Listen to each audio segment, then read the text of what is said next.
The Department of Public Works presented their fiscal year 2020 budget to lawmakers this afternoon, requesting a budget of $20.6 million, which is an increase of about $781,000 from last fiscal year's budget. According to DPW Director Vincent Arreola, this request for $20.6 million funds 278 full-time employees, including 42 funded vacancies, and also takes into account salary increments, which were not included last fiscal year.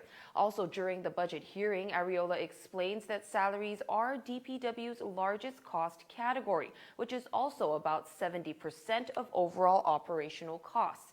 Arreola states that there is always a need to hire more personnel, such as bus drivers, highway workers, mechanics, and building maintenance personnel. Arreola says as of today, out of the 42 funded vacancies, DPW has filled 14 positions and have 23 positions in recruitment process. Other costs include contractual, fuel, utilities, and capital improvements. The overall breakdown by division shows that the biggest chunks goes to bus operations, which gets $7.7 million, and highway and village road repairs, which total $7.2 million.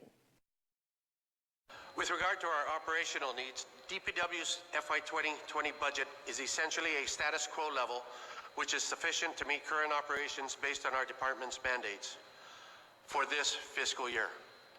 Most of DPW's operational costs are personnel costs, including overtime costs for emergency responders, transportation and highway maintenance workers, as well as heavy equipment mechanics.